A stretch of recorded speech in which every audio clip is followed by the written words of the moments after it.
Welcome to the No Budget Indie Filmcast, where we dip into the independent film universe to highlight those little films that you might not have heard about elsewhere. We agree with our panel, or will our panel agree with each other? Tune in to find out. I am Milo Dennison, and with me, as always, is Claire Milan Hello. and Carl Vini. Hello. All right, Carl, what did we watch this week? This week we watched a film called Ice Merchants, which is an animation directed and written by João Gonzalez.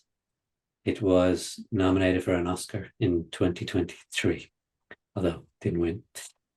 The basic premise of the story is about a father and son who live on the side of a mountain in a small wooden hut. Their daily life seems to consist of, or does consist of, collecting water from the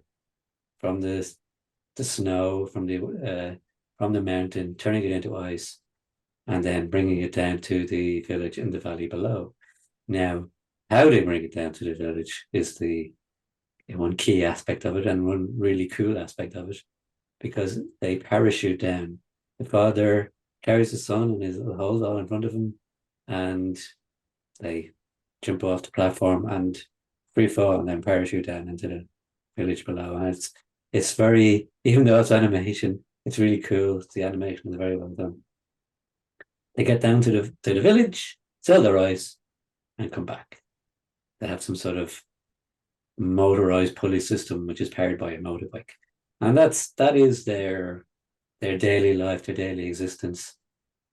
We do learn at some stage there is a sort of story, a backstory, because there's a mug there and they share a moment over this mug, but we learn more about that later.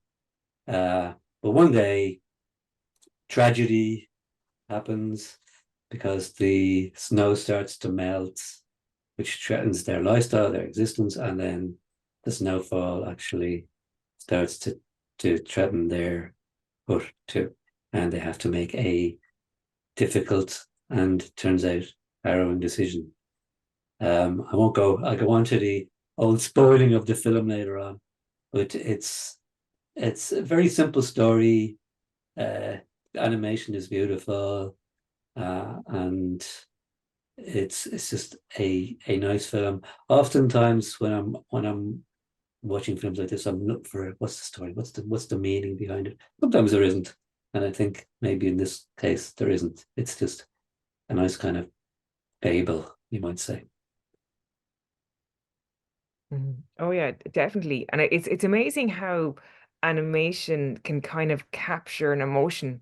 Do you know, like you immediately you feel connected to these characters and sucked into this world, and just you feel you're with them, and it's a very beautiful film that I was glued to from start to finish, and kind of a very emotional film as well. And yeah, it's you can see why. Did it win an Oscar or was nominated for an Oscar? Didn't Was win, it? no, but it won a whole host of other awards. If you look at the Oh, Oscar page, you can definitely see it. And when they're parachuting down into the village, and it's like you have that you can a kind of effect where you feel like you're falling as well. And it's amazing how animation can do that. But it's beautifully drawn, beautiful animation, very atmospheric, very connected to the characters, and the relationship between the father and the son is just yeah, very emotive. And yeah, I was very, very moved by the film. It's very, very beautiful from start to finish.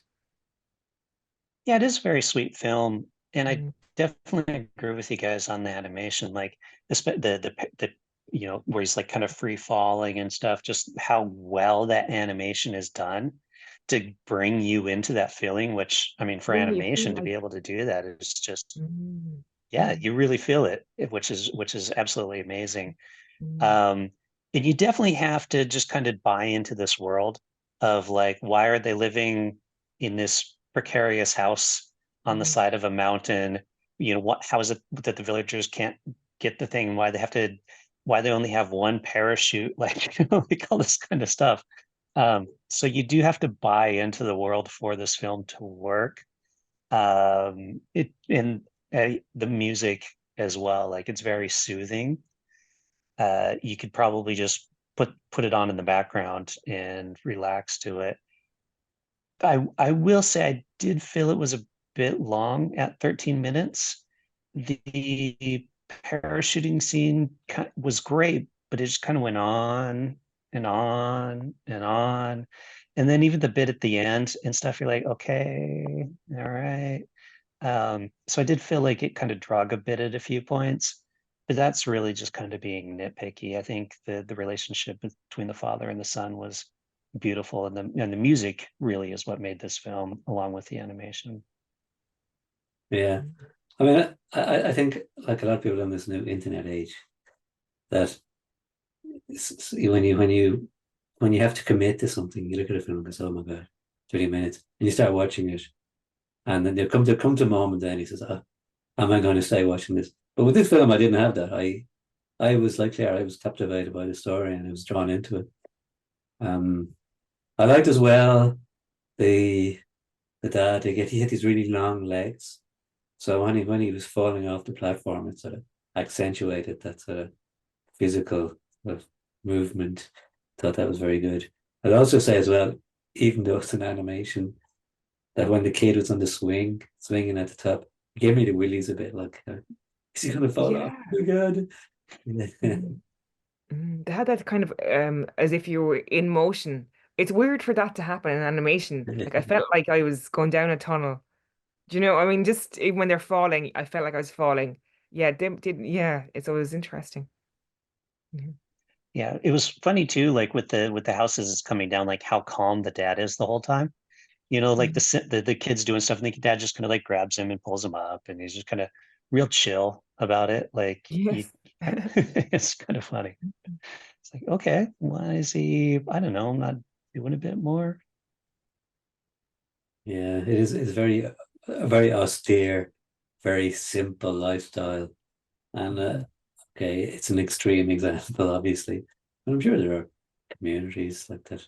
And one thing, like with these films, it made you feel cold, as in you could feel how cold the place was at the start.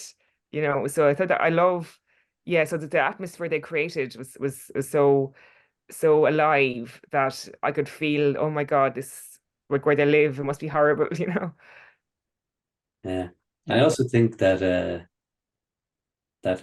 perhaps a hidden theme in there, really hidden, was climate change. The whole idea of global warming, everything like that. That's why snow is melting and putting their life and their lifestyles under threat. And that's Or the theme could be, don't build a house attached to the side of a mountain. maybe. Obviously, it will melt. That's probably most likely at some stage throughout the year. So it's dangerous, and you get an avalanche or something. Mm-hmm. Maybe there's something to recommend it too. Like you're just totally removed from society. It's, you can have sort of a a, a peaceful lifestyle. Not part of the rat race. Yeah, and like if you think about it, okay, when we reviewed Nanook of the North, that was set in an Arctic environment, very simple, people living in amongst snow, uh, and like it wasn't a million miles removed from these two here. Yeah, it was a very simple life, and you could totally see, like, the appreciation for living a simple life like that, of just kind of having, a nice quiet life, sitting up there, beautiful view down below you, that kind of thing. So yeah, it And was, Was and there a it who? was mother in great. the film? There was no mother, I don't think. Oh, Clary. Oh, okay. This is straying into So now spoiler. should we start getting into the spoiler section Yeah, yeah. Spoiler section. Da, da, da, of the film? All right. da. Well, that was the mug. Obviously, she died, right? So Yeah. she had maybe, I don't know, maybe she'd Yeah. fallen off or something. Maybe she was on the swing and she fell off. Who knows? But she died. So that was the mug, the Oops. missing mug, Her and parachute didn't open. yeah, and also like at the final scene, then her sort of the ghost of the the wife comes back to save them. So maybe she guides them into the pile of hats. Mm. It did occur to me, actually. I mean, it just seems silly. Like they lose their hats, and then they go and buy new ones, and then they lose it. Because that was part of the story, obviously. And I did kind of wonder to myself, where are all those hats gone? But so that's where the mother is. She collecting the hats. And who knows what they do in the village, by the way. Like maybe they just live in the hut in the evenings or in the mornings, and get down to the village and go to the cinema, go to the ice rink, have an ice cream, have some food, have a bit of fun, and then go back. Maybe that's just where they live.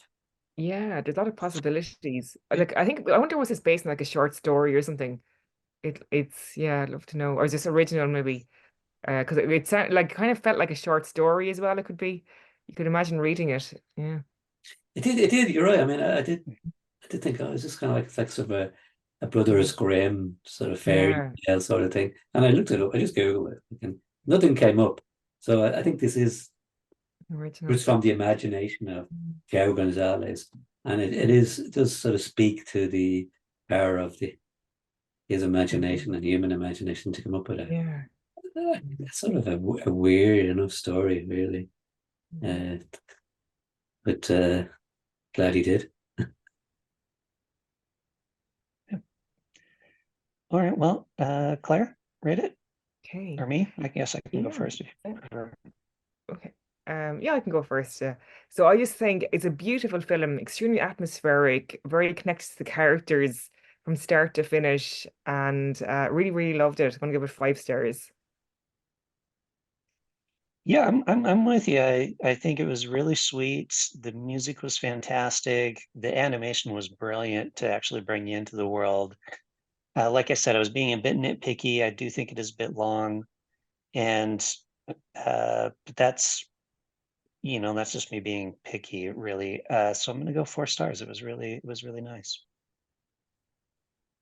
I really enjoyed this film. I think was a beautifully animated and a nice, touching, heartwarming, sentimental story, I suppose. I'm not going to go 5. I think I might leave room for another film that really blows me away, which I can't say this does. So I'll give it 4.5. It didn't blow you away like jumping off the side of a cliff, being blown away, and the hat being blown off your head? No, there was enough. There was enough blown away in the film. I don't want to add to it. All right. All right. Well, there you have it, Filmcast audience. What's it called again? Ice Merchants. Ice Merchants. Check it out. Let us know what you think in a comment, or you can reach us on social media, Instagram, Twitter, and Facebook at No Budget Show.